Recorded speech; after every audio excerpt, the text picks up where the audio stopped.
Hello guys, welcome to our YouTube channel that is bright beginnings with JS Yadav. जो हम metal and non metal continue कर रहे थे, उसका एक छोटा सा टॉपिक और रह गया। कल हमने कोरिजन पढ़ लिया था, उसके मोस्टली प्रिवेंशन पढ़ लिया था, और एक प्रिवेंशन और है by making alloys.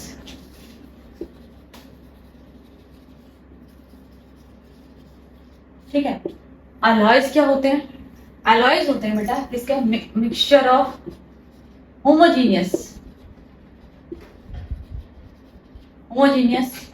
mixture of metals with other metal और non metal। ठीक है, ये क्या कहलाते हैं? अलॉयज कहलाते हैं। होमोजीनियस और हेट्रोजीनियस मिक्सचर दो टाइप के होते हैं। होमोजीनियस मिक्सचर्स वो होते हैं जो इमिसिबल होते हैं, इजीली क्या मिसिबल होते हैं, सॉरी, जो क्या होते हैं इजीली मिक्स हो जाते हैं। ठीक है, मिसिबल का मतलब मिक्स हो जाते हैं। ठीक है, उनकी स्टेट सेम होती है। हेट्रोजीनियस मिक्सचर वो होते हैं जो क्या नहीं होते, इजीली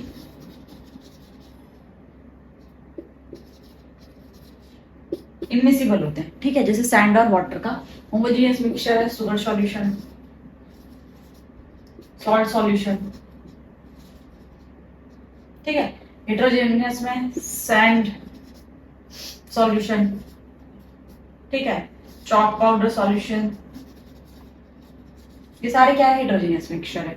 तो अब ये अलॉयज क्या काम करते हैं, कैसे क्या काम करते हैं? देखो, अलॉयज जो है, मान लो जो आप लोग देखोगे, अलॉयज क्यों हम बनाएं, दो मेटल्स को हम क्यों मिक्स करें? ठीक है, जैसे एग्जांपल दूं मैं, तो स्टील सुना आपने, है ना? स्टील के अंदर क्या होता है? निकेल, क्रोमियम, कार्बन होता है। कई जगह वैनेडियम, टाइटेनियम में मिक्स होता है। ठीक है, तो क्यों होता है ये? अलॉयज की जरूरत क्यों पड़ी? ऑब्जेक्टिव्स क्या है अलॉयज बनाने के? क्या रहा? क्या करता है? Prevent corrosiveness, prevent corrosion. ठीक है, जो आपने पढ़ा था रस्टिंग और कॉरोजन, वो प्रिवेंट होती है कैसे? आप जो आयरन के ऑब्जेक्ट्स हैं, आयरन जो है, अब मैंने बताया था 3rd नंबर का मेटल है जो वाइडली या बहुत ज्यादा यूज होता है ना? सॉरी, 2nd नंबर का मेटल है, उसके बाद कॉपर है। तो आयरन क्या है? वाइडली यूज होता है, और ये रिएक्टिव होता है मॉइस्चर और किससे? एयर से इजीली रिएक्ट कर लेता है। तो इसको प्रिवेंट करने के लिए हम इसे क्या बना दे? अलॉय बना दे। जैसे इसके अंदर क्या मिला दे? आयरन के अंदर निकेल, क्रोमियम और कार्बन का परसेंट मिला दे, तो क्या बन जाएगा? स्टेनलेस स्टील बन जाएगा। ठीक है, तो ये स्टेनलेस जो स्टील है वो क्या करेगा? इस पे किसकी लेयर नहीं आने देगा? कोरिजन की लेयर नहीं आने देगा, या ऑक्साइड की लेयर नहीं आने देगा। सॉरी, थोड़ी सी तबीयत खराब चल रही है। उसके बाद हम बात करें, किसकी बात करें? इससे क्या होगा? इससे क्या होता है? रिएक्टिविटी डिक्रीज होती है।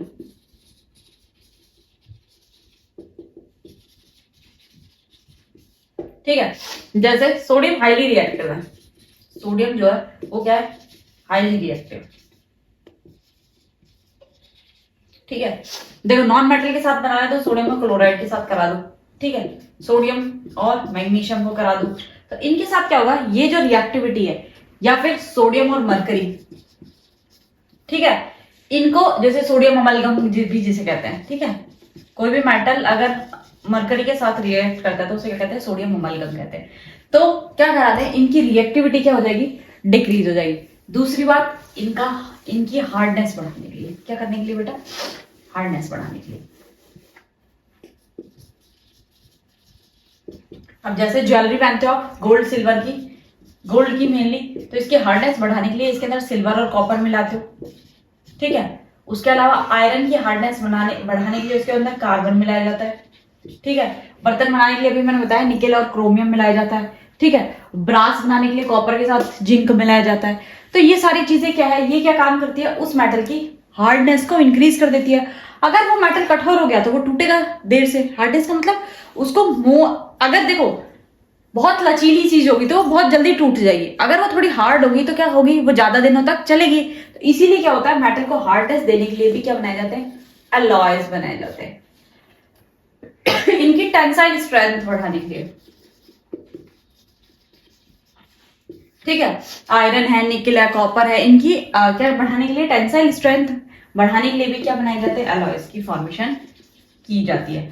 आगे बात समझ में, इनकी हार्डनेस बना दी, इनकी टेंसाइल स्ट्रेंथ बढ़ा दी, ठीक है, इनकी कोरोसिव नेचर, इनकी रिएक्टिविटी डिक्रीज कर दी। तो ये 4-5 मेन रीजन है जिसकी वजह से क्या है, आपको अलॉयज की फॉर्मेशन बहुत इंपॉर्टेंट है। अगर मान लो अलॉयज ना बनाए, मेटल ऐसे ही रहे, तो देखो मैंने कल भी बताया था कि कॉपर है, सिल्वर है, ठीक है, मैग्नीशियम बताया था बेटा, तो क्या है कि ये रिएक्टिव है, ये रिएक्टिव सोडियम है, ये हाईली रिएक्टिव है। अगर इनके साथ अलॉयज फॉर्म नहीं करेंगे तो ये क्या टिक पाएंगे बेटा? आप एक सिंपल सी चीज सोचो कि क्या इनकी रेजिस्टेंस होगी, होगी या नहीं होगी? नहीं होगी ना। तो ऐसे ही दूसरी चीज, मैग्नीशियम का एल्यूमिनियम, मेगा एल्यूमिनियम, एल्यूमिनियम बनाने के लिए क्या करते हैं, मैग्नीशियम बनाने के लिए मैग्नीशियम के साथ एल्यूमिनियम मिला देते हैं सॉरी, कि हमें इनकी गुड कास्टिंग के लिए भी हम क्या करते हैं, जैसे टिन है, लेड है और मरकरी है, इनकी कास्टिंग ज्यादा बनाने के लिए क्या करते हैं हम लोग, इनके अंदर अलॉय की फॉर्मेशन करते हैं। दूसरी बात, इनके जो मेल्टिंग पॉइंट्स हैं उनको क्या करने के लिए, डिक्रीज करने के लिए, है ना। आपने देखा होगा मेटल्स के क्या होते हैं, मेल्टिंग पॉइंट क्या होते हैं, बहुत हाई होते हैं। तो क्या करने के लिए, डिक्रीजमेंट या डिक्रीजिंग मेल्टिंग पॉइंट, इनके मेल्टिंग पॉइंट को कम करने के लिए आयरन के अंदर, जैसे मैं बता रही हूँ, ताकि स्टेनलेस स्टील का आपको फॉर्मूला रट जाए। दूसरी बात, कॉपर के अंदर जिंक मिला दो, ठीक है, उसके बाद कॉपर के अंदर टिन मिला दो, ठीक है। तो ये सारी चीजें क्या है, इनका मेल्टिंग पॉइंट जो है वो क्या हो जाएगा, कम हो जाएगा। दूसरी बात, अब स्टेनलेस स्टील अलॉय पे हम 1-2 चीजें पढ़ लेते हैं, इसके एग्जांपल पढ़ लेते हैं जो बहुत काम में आते हैं। स्टेनलेस स्टील के अंदर है, ठीक है, स्टेनलेस स्टील जो बना होता है वो मेनली आयरन होता है 95%, उसके अंदर होता है निकेल, उसके अंदर होता है प्लस क्रोमियम, और कार्बन परसेंट होता है 1-2, कार्बन कंप्लीट लिखूं, देखो यहाँ लिख देते हैं नीचे, कार्बन होता है 1 to 1.5% तक कार्बन इसके अंदर मिला हुआ होता है। तो स्टेनलेस स्टील, इसके अलावा स्टील्स और भी मेटल्स को मिक्स करके बनाया जाता है। आयरन के साथ आप, कार्बन के साथ आप क्या मिक्स कर सकते हो, एल्यूमिनियम, वेनेडियम, लेड, तो ये क्या है, इनके साथ भी आप मिक्स करके इसको बना सकते हो। दूसरी बात, एल्यूमिनियम के अलॉयज के साथ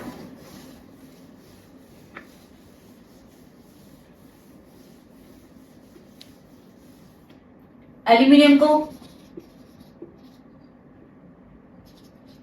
मैग्नीशियम के साथ मिक्स कर दो, किसके साथ, मैग्नीशियम के साथ, मैग्लेनम बन जाता है, ठीक है। एनलिको, एल्यूमिनियम, आयरन, कॉपर, कोबाल्ट और निकल,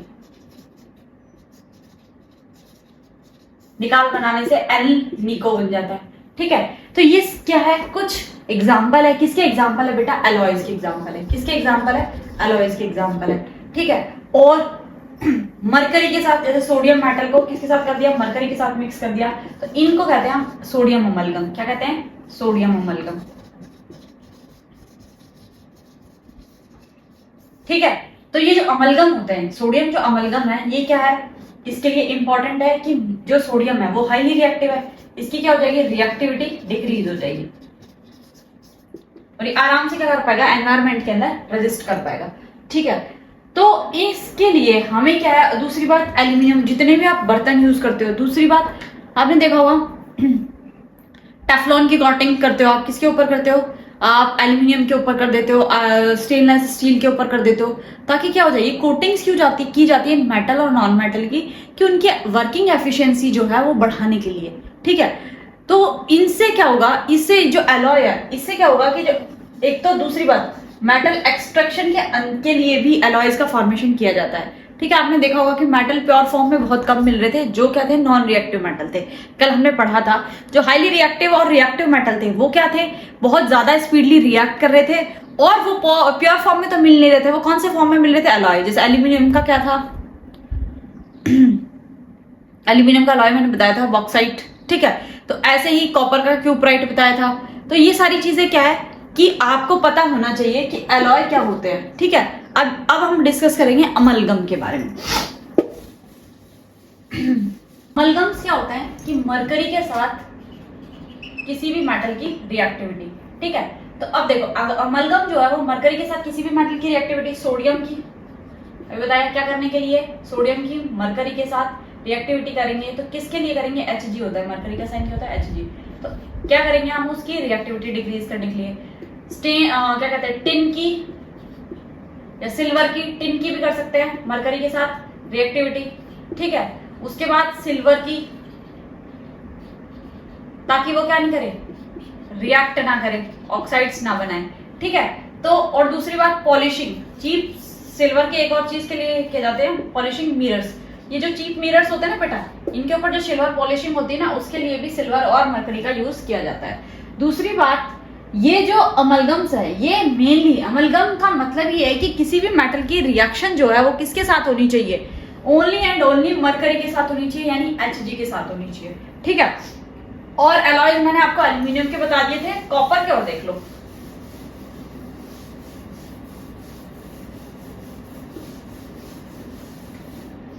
एलॉयज ऑफ कॉपर क्या बनाओगे, ब्रास, कॉपर प्लस क्या बनाओगे, जिंक, ठीक है। ब्रॉन्ज, ये इंपॉर्टेंट है, ये फॉर्मूला याद रख लेना, कॉपर प्लस टिन, ठीक है।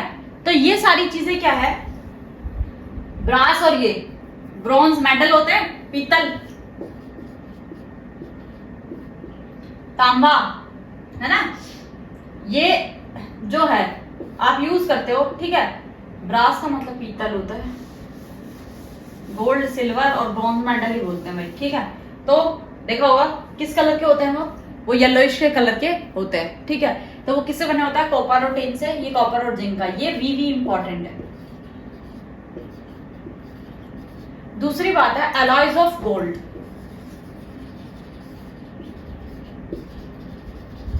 मेनली ज्वेलरी मेकिंग में, ठीक है। प्योर फॉर्म ऑफ गोल्ड कितनी होती है, गोल्ड मेजर की जाती है पहले तो किसमें, कैरेट में, ठीक है। दूसरी बात, प्योर फॉर्म ऑफ गोल्ड क्या होता है, 24 कैरेट, कितना होता है, 24 कैरेट्स, ठीक है, ये प्योर फॉर्म होती है। इसको हाईली टेंसाइल और हार्ड बनाने के लिए, वियरिंग के कैपेबल बनाने के लिए हम क्या मिलाते हैं इसके अंदर, या तो कॉपर मिलाते हैं इसको हार्ड हो जाए, या फिर क्या मिलाते हैं, सिल्वर मिलाते हैं, ठीक है। अगर 18 कैरेट का गोल्ड है, देख लो 18 अब 24 इंटू 100, 6, 8, 3, 4, 25, है ना, 75% इसके अंदर गोल्ड होगा। 22 कैरेट है, ठीक है, 22 कैरेट की ज्वेलरी बनती है, क्योंकि प्योर गोल्ड जो होता है वो इजीली मैलिएबल होता है, मेल्ट हो जाता है, आप उसकी ज्वेलरी वियर नहीं कर पाते, उसको हार्ड बनाने के लिए। अब अगर 22 कैरेट का गोल्ड है तो देख लो,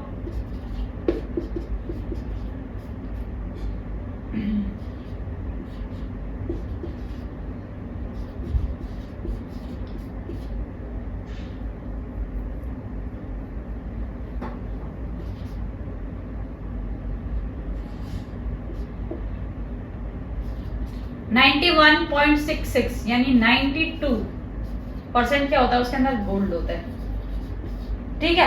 तो ये क्या है, ये सबसे रिमार्केबल ज्वेलरी है। मेनली जो डायमंड के साथ बनाते हैं वो 18 कैरेट में बनाते हैं, उसकी कॉस्ट को कम करने के लिए, और क्या करे, डायमंड्स जो होते हैं उनको ग्रैब इजीली कर ले। तो क्या है कि एलॉयज की फॉर्मेशन ज्वेलरी मेकिंग के अंदर भी होती है, ठीक है। अगर एलॉयज ही ना बने, मतलब अगर हम एलॉय नहीं बनाएंगे तो क्या गोल्ड पहन सकते हो, गोल्ड के जो बिस्किट होते हैं वो इतने मैलिएबल होते हैं, वो डेली यूज में अगर चेन में आपने पहन ली तो क्या हो जाएगा, वो ब्रिटल, मतलब ऐसे हार्ड होकर फटाक देने से, कट देने से टूट जाएगी। जितनी शेप्स, जितनी वेराइटीज हमें मिलती है ना, वो सारी वेराइटीज हमें नहीं मिलेगी। तो ओवरऑल इस चैप्टर के अंदर आपने क्या क्या पढ़ा, देखो हमने क्या पढ़ा एक तो हमने पढ़ा पहले मेटल और नॉन मेटल की फिजिकल और केमिकल प्रॉपर्टीज, अच्छे से याद होंगी आपको।